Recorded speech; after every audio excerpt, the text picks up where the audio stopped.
ਸਤਨਾਮ ਸ੍ਰੀ ਵਾਹਿਗੁਰੂ ਸਾਹਿਬ ਜੀ। ਡੰਡੋਤ ਬੰਦਨ ਅਨਕ ਵਾਰ, ਸਰਬ ਕਲਾ ਸਮਰੱਥ। ਡੋਲਣ ਤੇ ਰਾਖੋ ਪ੍ਰਭੂ, ਨਾਨਕ ਦੇ ਕਰ ਹੱਥ। ਵਾਹਿਗੁਰੂ ਜੀ ਕਾ ਖਾਲਸਾ, ਵਾਹਿਗੁਰੂ ਜੀ ਕੀ ਫਤਿਹ।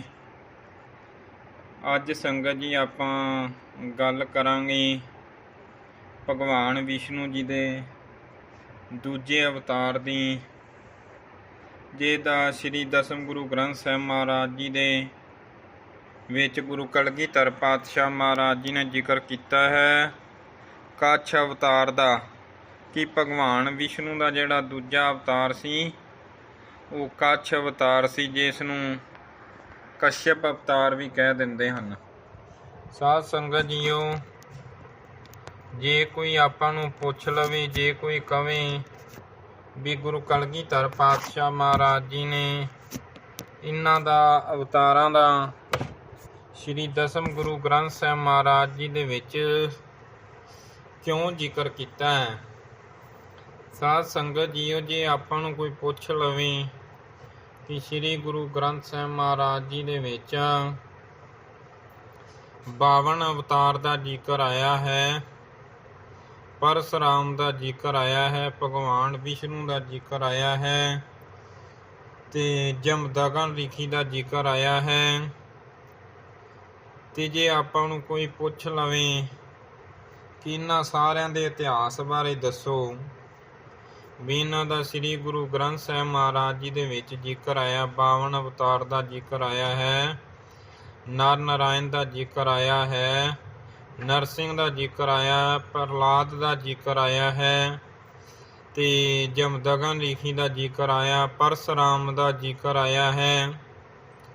ਜੇ ਇਹਨਾਂ ਸਾਰਿਆਂ ਬਾਰੇ ਆਪਾਂ ਨੂੰ ਜਨਮੇਜੇ ਦਾ ਜ਼ਿਕਰ ਆਇਆ ਹੈ, ਇਹਨਾਂ ਬਾਰੇ ਆਪਾਂ ਨੂੰ ਪੁੱਛ ਲਵੇ ਵੀ ਇਹਨਾਂ ਦਾ ਇਤਿਹਾਸ ਕੀ ਹੈ, ਤੇ ਫਿਰ ਆਪਾਂ ਉਹਨਾਂ ਨੂੰ ਕਿਵੇਂ ਦੱਸਾਂਗੇ। ਗੁਰੂ ਗ੍ਰੰਥ ਸਾਹਿਬ ਮਹਾਰਾਜ ਜੀ ਦੀ ਬਾਣੀ ਦੇ ਵਿੱਚ ਇਹਨਾਂ ਸਾਰੇ ਅਵਤਾਰਾਂ ਦਾ ਜ਼ਿਕਰ ਆਇਆ ਹੈ। ਜਿਵੇਂ ਦੇਵਤਿਆਂ ਤੇ ਦੈਂਤਾਂ ਨੇ ਸਮੁੰਦਰ ਦਾ ਮੰਥਨ ਕੀਤਾ, ਰਿੜਕਣਾ ਕੀਤਾ, ਜਿਵੇਂ ਆਪਾਂ ਸੱਤੇ ਬਲਵੰਡੇ ਦੀ ਵਾਰ ਦੇ ਵਿੱਚ ਆਪਾਂ ਬਚਨ ਪੜ੍ਹਨੇ, ਜਿਨ ਬਾਸੁਕ ਨੇਤਰੈ ਕਤਿਆ ਕਰ ਨਹੀਂ ਤਾਣ, ਜਿਨ ਸਮੁੰਦ ਵਿਰੋਲਿਆ ਕਰ ਮੇਰ ਮੈਦਾਨ, 14 ਰਤਨ ਨਿਕਾਲਿਆਨ ਕੀ ਤੋਣ ਚਨਾਨ, ਘੋੜਾ ਕੀਤੋ ਸਹਿਜ ਦਾ ਜਿਤ ਕੀਓ ਪਲਾਨ। ਇਹਨਾਂ 14 ਰਤਨਾਂ ਦਾ ਜ਼ਿਕਰ ਆਇਆ ਕਿ ਦੇਵਤਿਆਂ ਤੇ ਦੈਂਤਾਂ ਨੇ ਜਦੋਂ ਸ਼ੀਰ ਸਮੁੰਦਰ ਨੂੰ ਰਿੜਕਿਆ, ਬਾਸਕ ਨਾਗ ਦਾ ਜਿਹੜਾ ਨੇਤਰਾ ਬਣਾਇਆ, ਤੇ ਮਧਿਆਂਚਲ ਪਰਬਤ ਸੀ ਜਿਹੜਾ ਉਸ ਦਾ ਮਧਾਣਾ ਬਣਾਇਆ, ਉਹ ਸਾਰਾ ਜ਼ਿਕਰ ਆਇਆ ਹੈ। ਤੇ ਜੇ ਇਹ ਸਾਰਾ ਇਤਿਹਾਸ ਪੜ੍ਹਨਾ ਹੋਵੇ ਤੇ ਪੁਰਾਣਾਂ ਦੇ ਵਿੱਚੋਂ ਇਤਿਹਾਸ ਮਿਲਦਾ ਹੈ, ਤੇ ਪੁਰਾਣ ਪੜ੍ਹਨ ਤੇ ਬੜਾ ਸਮਾਂ ਲੱਗਦਾ ਹੈ, ਕਈ ਸਾਲ ਲੱਗ ਜਾਂਦੇ ਨੇ। ਸੰਸਕ੍ਰਿਤ ਭਾਸ਼ਾ ਜਿਹੜੀ ਸਿੱਖਣੀ ਪੈਂਦੀ ਹੈ, ਕਈ ਸਾਲ ਲੱਗ ਜਾਂਦੇ ਨੇ। ਤੇ ਗੁਰੂ ਕਲਗੀਧਰ ਪਾਤਸ਼ਾਹ ਮਹਾਰਾਜ ਜੀ ਨੇ ਸ਼੍ਰੀ ਦਸਮ ਗੁਰੂ ਗ੍ਰੰਥ ਸਾਹਿਬ ਮਹਾਰਾਜ ਜੀ ਦੇ ਵਿੱਚ ਬੜੇ ਸੁਖੈਨ ਢੰਗ ਦੇ ਨਾਲ, ਸੌਖੇ ਤਰੀਕੇ ਦੇ ਨਾਲ ਇਹਨਾਂ ਸਾਰਿਆਂ ਦਾ ਜ਼ਿਕਰ ਕੀਤਾ ਹੈ। ਤੇ ਜੇ ਆਪਾਂ ਇਹ ਸਭ ਕੁਝ ਪੜ੍ਹ ਸੁਣ ਲਵਾਂਗੇ, ਸਰਵਣ ਕਰ ਲਵਾਂਗੇ, ਤੇ ਫਿਰ ਸ੍ਰੀ ਗੁਰੂ ਗ੍ਰੰਥ ਸਾਹਿਬ ਮਹਾਰਾਜ ਜੀ ਦੇ ਵਿੱਚ ਜਿਹੜੀ ਇਹਨਾਂ ਦੀ ਕਥਾ ਆਈ ਹੈ ਨਾ, ਉਸ ਨੂੰ ਆਪਾਂ ਬੜੇ ਸੁਖੈਨ ਢੰਗ ਦੇ ਨਾਲ ਸੰਗਤਾਂ ਨੂੰ ਸਰਵਣ ਕਰਾ ਸਕਦੇ ਹਾਂ, ਦੱਸ ਸਕਦੇ ਹਾਂ। ਇਸ ਕਰਕੇ ਭਗਵਾਨ ਵਿਸ਼ਨੂੰ ਦੇ ਜਿਹੜੇ 24 ਅਵਤਾਰ ਹੋਏ ਨੇ ਨਾ, ਉਹਨਾਂ ਦੇ ਵਿੱਚੋਂ ਦੂਜਾ ਅਵਤਾਰ ਸੀ ਕਸ਼ਯਪ ਅਵਤਾਰ, ਜਿਸ ਨੂੰ ਕੱਛ ਅਵਤਾਰ ਵੀ ਕਹਿ ਦਿੰਦੇ ਹਨ। ਕਿ ਭਗਵਾਨ ਵਿਸ਼ਨੂੰ ਜੀ ਕੱਛ ਦਾ ਰੂਪ ਧਾਰਨ ਕਰਕੇ ਆਏ, ਜਿਸ ਨੂੰ ਕੱਛੂ ਕਹਿ ਦਿੰਦੇ ਆਪਾਂ। ਜਿਹੜੀ ਉੱਤੇ ਵਾਲਾ ਸਿਰ ਸੀ, ਜਿਹੜਾ ਉੱਤੇ ਵਾਲਾ ਚਿਹਰਾ ਸੀ, ਉਹ ਤੇ ਕੱਛੂ ਵਰਗਾ ਸੀ, ਪਰ ਜਿਹੜਾ ਬਾਕੀ ਦਾ ਸਰੀਰ ਸੀ, ਬਾਕੀ ਦੀ ਬਣਤਰ ਸੀ, ਉਹ ਮਨੁੱਖਾਂ ਵਾਲੀ ਸੀ। ਤੇ ਜਦੋਂ ਸਾਧ ਸੰਗਤ ਜੀਓ ਦੇਵਤਿਆਂ ਤੇ ਦੈਂਤਾਂ ਨੇ ਮੰਥਨ ਕੀਤਾ ਨਾ ਸ਼ੀਰ ਸਮੁੰਦਰ ਦਾ। ਇਹ ਸਾਧ ਸੰਗਤ ਜੀ ਉਹ ਆਪਸ ਦੇ ਵਿੱਚ ਭਰਾ ਹੀ ਸਨ, ਦੇਵਤੇ ਅਤੇ ਦੈਂਤ, ਤੇ ਇੱਕੋ ਇਸ ਦੀਆਂ ਇਹਨਾਂ ਦੀਆਂ ਅਦਿਤੀ ਤੋਂ ਜਿਹੜੇ ਦੇਵਤੇ ਪੈਦਾ ਹੋਏ ਸਨ, ਅਦਿਤੀ ਤੋਂ ਜਿਹੜੇ ਦੈਂਤ ਪੈਦਾ ਹੋਏ ਸਨ, ਉਹ ਅੱਗੇ ਸਾਰਾ ਜ਼ਿਕਰ ਆ ਜਾਏਗਾ ਇਹਦੇ ਵਿੱਚ ਹੀ, 24 ਅਵਤਾਰਾਂ ਦੇ ਵਿੱਚ ਹੀ। ਤੇ ਫਿਰ ਇਹਨਾਂ ਨੇ ਨਾ ਕੀ ਕੀਤਾ, ਦੇਵਤਿਆਂ ਤੇ ਦੈਂਤਾਂ ਨੇ ਸ਼ੀਰ ਸਮੁੰਦਰ ਦੇ ਵਿੱਚੋਂ ਰਤਨ ਕੱਢਣ ਵਾਸਤੇ ਸ਼ੀਰ ਸਮੁੰਦਰ ਦਾ ਜਿਹੜਾ ਮੰਥਨ ਕੀਤਾ, ਉਸ ਨੂੰ ਰਿੜਕਣਾ ਕੀਤਾ।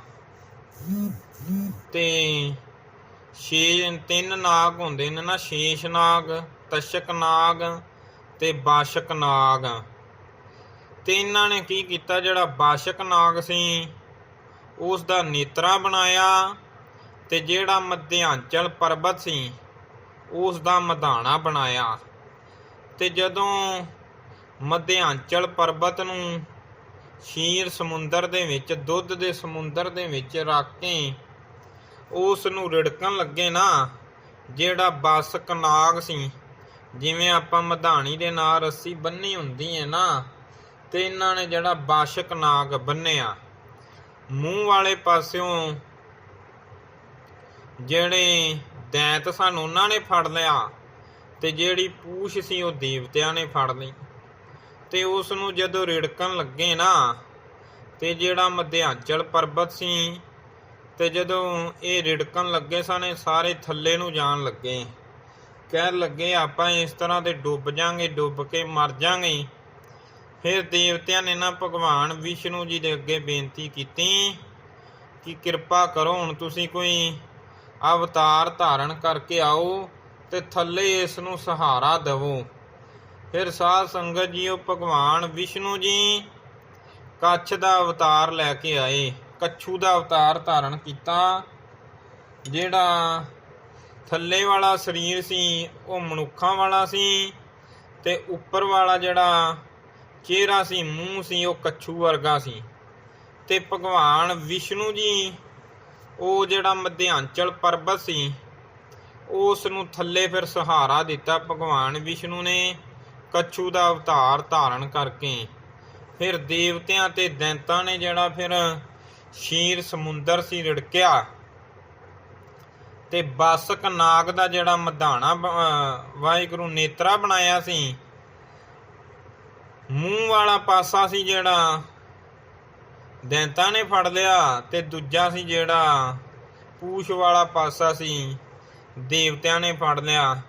ਤੇ ਫਿਰ ਉਸ ਨੂੰ ਰਿੜਕਣ ਲੱਗੇ ਸ਼ੀਰ ਸਮੁੰਦਰ ਨੂੰ।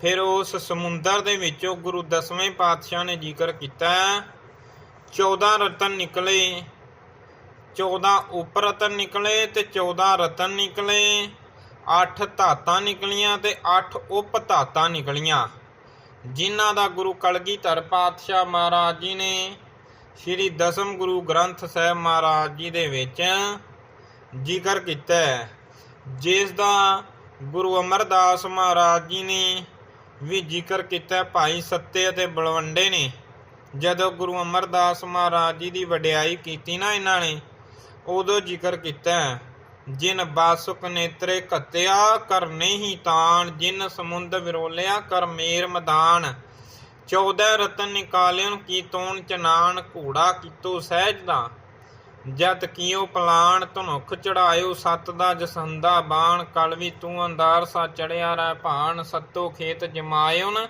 ਸੱਤੋ ਸ਼ਵਾ, ਨਿਤ ਰਸੋਈ ਤੇਰੀਆਂ ਕਿਉ ਮੈਦਾ ਖਾਣ, ਚਾਰੇ ਕੁੰਡਾਂ ਸੁਝੀ ਸਮਨ ਮੈਂ ਸ਼ਬਦ ਪ੍ਰਵਾਨ, ਆਵਾ ਗੌਨ ਨਿਵਾਰਿਓ ਕਰਨਦਰ ਨਿਸ਼ਾਨ। ਇਸ ਤਰ੍ਹਾਂ ਦੇ ਬਾਣੀ ਦੇ ਵਿੱਚ ਜ਼ਿਕਰ ਆਉਂਦਾ ਹੈ, ਭਾਈ ਸੱਤੇ ਅਤੇ ਬਲਵੰਡੇ ਨੇ ਜ਼ਿਕਰ ਕੀਤਾ ਹੈ। ਫਿਰ ਉਹਨਾਂ ਰਤਨਾਂ ਦਾ ਗੁਰੂ ਕਲਗੀਧਰ ਪਾਤਸ਼ਾਹ ਮਹਾਰਾਜ ਜੀ ਨੇ ਜ਼ਿਕਰ ਕੀਤਾ ਹੈ। ਜਦੋਂ ਉਹਨਾਂ ਨੇ ਇਹ ਰਿੜਕ ਰਹੇ ਸਨ ਨਾ ਸ਼ੀਰ ਸਮੁੰਦਰ ਨੂੰ, ਸਭ ਤੋਂ ਪਹਿਲਾਂ ਸੀ ਜਿਹੜਾ ਇੱਕ ਬੜਾ ਸੁੰਦਰ ਧਨੁੱਖ ਨਿਕਲਿਆ, ਧਨੁੱਖ ਤੇ ਤੀਰ ਕਮਾਨ ਨਿਕਲਿਆ, ਤੇ ਦੂਜਾ ਫਿਰ ਇਸ ਦੇ ਵਿੱਚੋਂ ਇੱਕ ਕਾਮਧੇਨ ਗਊ ਨਿਕਲੀ, ਜਿਹੜੀਆਂ ਪੁਰਾਣਾਂ ਦੇ ਵਿੱਚ ਜ਼ਿਕਰ ਆਂਦਾ ਹੈ, ਵਿਦਵਾਨਾਂ ਦਾ ਮੰਨਣਾ ਹੈ ਕਿ ਉਸ ਕਾਮਧੇਨ ਗਊ ਅੱਗੇ ਜੋ ਵੀ ਬੇਨਤੀ ਕਰੀਏ, ਅਰਦਾਸ ਬੇਨਤੀ ਕਰੀਏ, ਉਹ ਸਾਰੀਆਂ ਇੱਛਾ ਪੂਰੀਆਂ ਕਰ ਦੇਣ ਵਾਲੀ ਹੈ। ਕਾਮਧੇਨ ਗਊ ਦਾ ਜ਼ਿਕਰ ਆਇਆ ਵੀ ਜਿਹੜੀ ਕਾਮਧੇਨ ਗਊ ਹੈ ਨਾ, ਉਹ ਨਿਕਲੀ ਤੇ ਫਿਰ ਇੱਕ ਉਸ ਦੇ ਵਿੱਚੋਂ ਉੱਚ ਸਰਵਾ ਘੋੜਾ ਨਿਕਲਿਆ ਤੇ ਜਿਹੜਾ ਇੰਦਰ ਦੇ ਕੋਲ ਐਰਾਵਤ ਹਾਥੀ ਹੈ, ਐਰਾਵਤ ਹਾਥੀ ਨਿਕਲਿਆ। ਤੇ ਹੋਰ ਜ਼ਿਕਰ ਕਰਦੇ ਨੇ ਗੁਰੂ ਕਲਗੀਧਰ ਪਾਤਸ਼ਾਹ ਮਹਾਰਾਜ ਜੀ, ਉਸ ਦੇ ਵਿੱਚੋਂ ਸ਼ਰਾਬ ਨਿਕਲੀ, ਉਸ ਦੇ ਵਿੱਚੋਂ ਅੰਮ੍ਰਿਤ ਨਿਕਲਿਆ, ਜਿਸ ਦੇ ਪਿੱਛੇ ਦੇਵਤਿਆਂ ਤੇ ਦੈਂਤਾਂ ਦੀ ਲੜਾਈ ਹੋਈ। ਅੰਮ੍ਰਿਤ ਪਿੱਛੇ ਜਦੋਂ 14 ਰਤਨ ਵੰਡਣ ਲੱਗੇ ਆਪਸ ਦੇ ਵਿੱਚ, ਤੇ ਚੰਦਰਮਾ ਨਿਕਲਿਆ ਉਸ ਦੇ ਵਿੱਚੋਂ। ਤੇ ਇਸ ਤਰ੍ਹਾਂ ਹੋਰ ਜਿਹੜੇ 14 ਰਤਨ ਤੇ 14 ਉਪ ਰਤਨ ਨਿਕਲੇ। ਅਮੀ ਸੰਖ ਗਜਰਾਜ ਹਾਥੀ ਨਿਕਲਿਆ, ਜ਼ਹਿਰ ਨਿਕਲੀ, ਜਿਹੜੀ ਬਾਅਦ ਦੇ ਵਿੱਚ ਜਦੋਂ ਦੇਵਤਿਆਂ ਤੇ ਦੈਂਤਾਂ ਨੇ ਇਹ ਰਤਨ ਵੰਡੇ ਸਨ, ਸ਼ਿਵ ਜੀ ਨੇ ਆਪਣੇ ਕੰਠ ਦੇ ਵਿੱਚ ਧਾਰਨ ਕੀਤੀ, ਜਿਸ ਕਰਕੇ ਉਸ ਨੂੰ ਨੀਲਕੰਠ ਕਹਿੰਦੇ ਨੇ। ਜ਼ਹਿਰ ਨਿਕਲੀ। ਤੇ ਜਦੋਂ ਇਹ ਰਤਨ ਨਿਕਲੇ ਸਨ ਸਾਧ ਸੰਗਤ ਜੀਓ, ਤੇ ਸੰਧਿਆ ਦਾ ਸਮਾਂ ਸੀ, ਸ਼ਾਮਾਂ ਦਾ ਸਮਾਂ, ਰਿੜਕਦੇ ਰਿੜਕਦੇ ਸ਼ਾਮ ਪੈ ਗਈ। ਤੇ ਬੜਾ ਸੁੰਦਰ ਸੀ ਸਾਧ ਸੰਗਤ ਜੀ, ਜਿਹੜੀ ਇਹਨਾਂ ਰਤਨਾਂ ਦੀ ਚਮਕ ਸੀ ਨਾ, ਬੜੀ ਚੰਦਰਮਾ ਤਰ੍ਹਾਂ ਚਮਕ ਸੀ ਇਹਨਾਂ ਰਤਨਾਂ ਦੀ, ਸਾਰਿਆਂ ਦੀ। ਸਾਰੇ ਪਾਸੇ ਚਾਨਣ ਹੀ ਚਾਨਣ ਕਰਤਾ ਇਹਨਾਂ ਰਤਨਾਂ ਨੇ। ਕਾਮਧੇਨ ਗਊ ਨਿਕਲੀ, ਸ਼ਰਾਬ ਨਿਕਲੀ, ਅੰਮ੍ਰਿਤ ਨਿਕਲਿਆ, ਜ਼ਹਿਰ ਨਿਕਲਿਆ, ਉੱਚ ਸਰਵਾ ਘੋੜਾ ਨਿਕਲਿਆ, ਇੰਦਰ ਦੇ ਕੋਲ ਜਿਹੜਾ ਐਰਾਵਤ ਹਾਥੀ ਹੈ ਉਹ ਨਿਕਲਿਆ। ਤੇ ਫਿਰ ਜਿਹੜੀ ਬੜੀ ਸੁੰਦਰ ਇੰਦਰ ਦੀ ਘਰ ਵਾਲੀ ਅਪੱਛਰਾ ਨੇ, ਜਿਨ੍ਹਾਂ ਨੂੰ ਦੇਖ ਕੇ ਸਾਰੇ ਮੋਹਿਤ ਹੋ ਜਾਂਦੇ ਨੇ, ਉਹ ਨਿਕਲੀ। ਤੇ ਜਿਸ ਦੇ ਵਿੱਚੋਂ ਲక్ష్ਮੀ ਨਿਕਲੀ, ਜਿਸ ਨੂੰ ਮਾਇਆ ਕਹਿੰਦੇ ਨੇ ਨਾ ਆਪਾਂ, ਲక్ష్ਮੀ ਨਿਕਲੀ। ਤੇ ਧਨੰਤਰ ਵੈਦ ਸੀ ਜਿਹੜਾ, ਉਹ ਨਿਕਲਿਆ। ਤੇ ਇਸੇ ਤਰ੍ਹਾਂ ਇੱਕ ਜੋਕ ਨਿਕਲੀ, ਹਰਣ ਨਿਕਲੀ, ਜਿਸ ਦੇ ਨਾਲ ਧਨੰਤਰ ਵੈਦ ਸੀ ਜਿਹੜਾ, ਜੇ ਕਿਸੇ ਨੂੰ, ਜੇ ਦੇ ਖੂਨ ਦੇ ਵਿੱਚ ਖਰਾਬੀ ਹੈ, ਖੂਨ ਜਿਵੇਂ ਆਪਾਂ ਕਹਿ ਦਿੰਦੇ ਨਾ, ਡਾਕਟਰ ਕਹਿ ਦਿੰਦੇ ਵੀ ਇਹਦੇ ਖੂਨ ਦੇ ਵਿੱਚ ਇਨਫੈਕਸ਼ਨ ਹੈ, ਖੂਨ ਹੈ ਜਿਹੜਾ ਇਸ ਦਾ ਗੰਦਾ ਹੋ ਚੁੱਕਿਆ ਹੈ, ਤੇ ਉਹ ਜੋਕ ਲਾ ਕੇ ਜਿਹੜਾ ਧਨੰਤਰ ਵੈਦ ਸੀ ਖੂਨ ਸਾਫ਼ ਕਰ ਦਿੰਦਾ ਸੀ। ਹਰੜ ਨਿਕਲੀ। ਹਰੜ ਜਿਹੜੀ ਹੁੰਦੀ ਹੈ ਉਹ ਪੇਟ ਦੇ ਰੋਗਾਂ ਨੂੰ ਠੀਕ ਕਰ ਦੇਣ ਵਾਲੀ ਹੈ, ਉਹ ਹਰੜ ਨਿਕਲੀ। ਤੇ ਇਸੇ ਤਰ੍ਹਾਂ ਅਮਰ ਬੇਲ ਨਿਕਲੀ ਇੱਕ, ਜਿਸ ਨੂੰ ਕਹਿੰਦੇ ਨੇ ਵੈਦਿਕ ਗ੍ਰੰਥਾਂ ਦੇ ਵਿੱਚ ਜ਼ਿਕਰ ਆਇਆ ਹੈ, ਜਿਸ ਨੂੰ ਨਿਚੋੜ ਕੇ ਉਬਾਲ ਕੇ ਇਸ ਦਾ ਪਾਣੀ ਪੀਣ ਦੇ ਨਾਲ ਪੇਟ ਦੀ ਸਾਰੀ ਸਫਾਈ ਕਰ ਦਿੰਦੀ ਹੈ, ਉਹ ਅਮਰ ਬੇਲ ਨਿਕਲੀ। ਸੋਨਾ ਨਿਕਲਿਆ, ਚਿੱਟੀ ਚਾਂਦੀ ਨਿਕਲੀ, ਤਾਂਬਾ ਨਿਕਲਿਆ ਅਤੇ ਪਿੱਤਲ ਨਿਕਲਿਆ, ਕਲੀ ਨਿਕਲੀ। ਜਿਹੜਾ ਲੂਣ ਹੁੰਦਾ ਹੈ, ਲੂਣ ਬਣਦਾ ਜਿਹੜਾ, ਉਹ ਨਿਕਲਿਆ ਇਸ ਦੇ ਵਿੱਚੋਂ। ਇਹ ਜਿਹੜੇ ਸਾਰੇ 14 ਰਤਨ ਹੋ ਗਏ ਤੇ 14 ਉਪ ਰਤਨ ਹੋ ਗਏ। 8 ਧਾਤਾਂ ਹੋ ਗਈਆਂ ਤੇ 8 ਉਪ ਧਾਤਾਂ ਹੋ ਗਈਆਂ।